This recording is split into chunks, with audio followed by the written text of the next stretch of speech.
ऐसे सैकड़ों लोग हैं जिन्हें लगता है कि उन पर भूत प्रेत का साया है।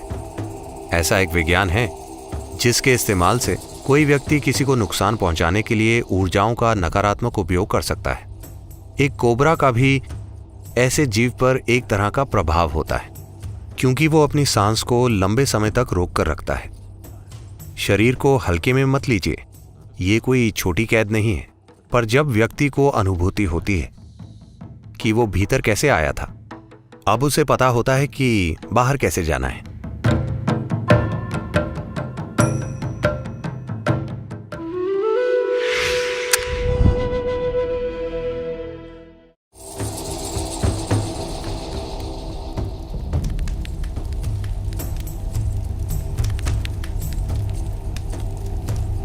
जिस जीव का शरीर छूट चुका है, उसका मन समझदार नहीं होता।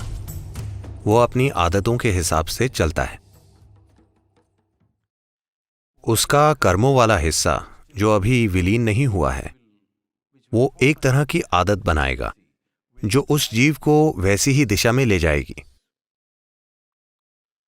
वैसी दिशा का मतलब है जहां भी ऐसा जीवन हो जो बहुत कम सांस लेता हो। उदाहरण के लिए इमली का पेड़। अगर आप दूसरे पेड़ों को देखते हैं तो आप पाएंगे कि कई पक्षी रात में आराम करने के लिए वहां बैठे होंगे, पर कोई भी पक्षी इमली के पेड़ पर नहीं बैठेगा, क्योंकि इमली के पेड़ के चारों ओर ऑक्सीजन का स्तर बहुत कम होता है। वो जीव एक योगी की दिशा में भी बढ़ सकता है, जिसकी अपनी सांसों पर एक तरह की महारत है, क्योंकि वो दूसरों जितनी सांसें नहीं ले रहा। एक कोबरा का भी इस जीव पर एक तरह का प्रभाव होता है, क्योंकि वो अपनी सांस को लंबे समय तक रोक कर रखता है।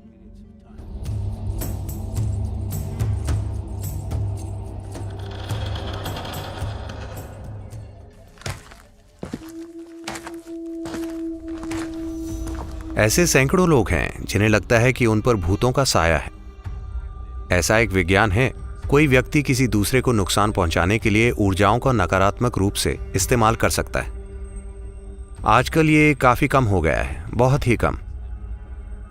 पर अगर आप देश के कुछ खास इलाकों में रहते हैं तो वहां ये काफी होता है। अगर आप ऐसे प्रभाव में आए हैं तो आप आकर ध्यानलिंग के दायरे में बैठिए।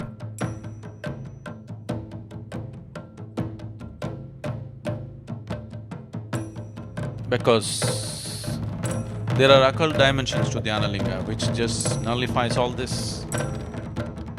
क्योंकि ध्यानलिंग में तंत्र विद्या से संबंधित आयाम हैं जो इन चीजों का असर खत्म कर देते हैं। पूर्णिमा या अमावस्या पर जब आप चीजों को अच्छे से ग्रहण कर पाते हैं, तब बस एक दिन वहां जाकर बैठिए, ऐसी चीजों का असर खत्म हो जाएगा।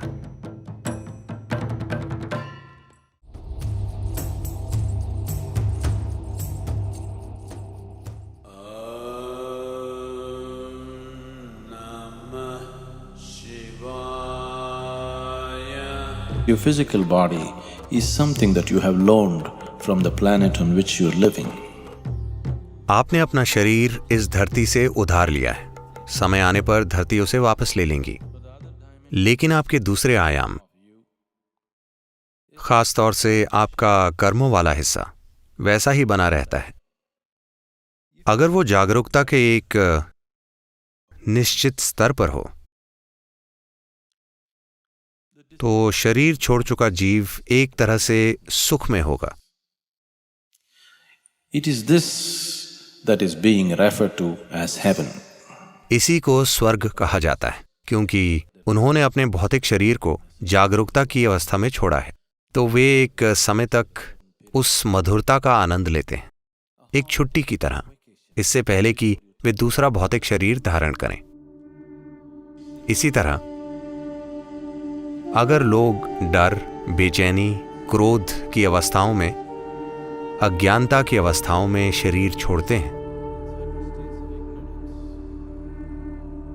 तो कार्मिक शरीर खुद ही एक तरह की अप्रियता धारण कर लेता है। इसी परेशानी की स्थिति को हम नर्क कहते हैं।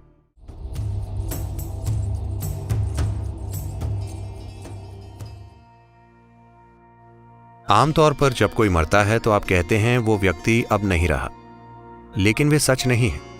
अब वो वैसा नहीं है जैसा आप उसका अनुभव करते थे, पर अभी भी कई दूसरे तरीकों से वो मौजूद है। शरीर को हल्के में मत लीजिए, ये कोई छोटी कैद नहीं है। जब तक आप इसे तोड़ नहीं देते, आप इसे छोड़ नहीं सकते, है ना? पर जब व्यक्ति जान जाता है कि वो अंदर कैसे आया था,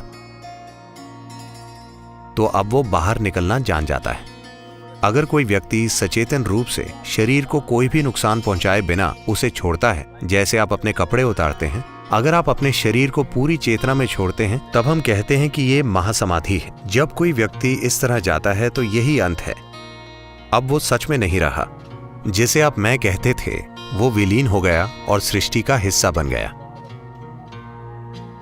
शून्य से शून्य तक की यात्रा पूरी हो गई।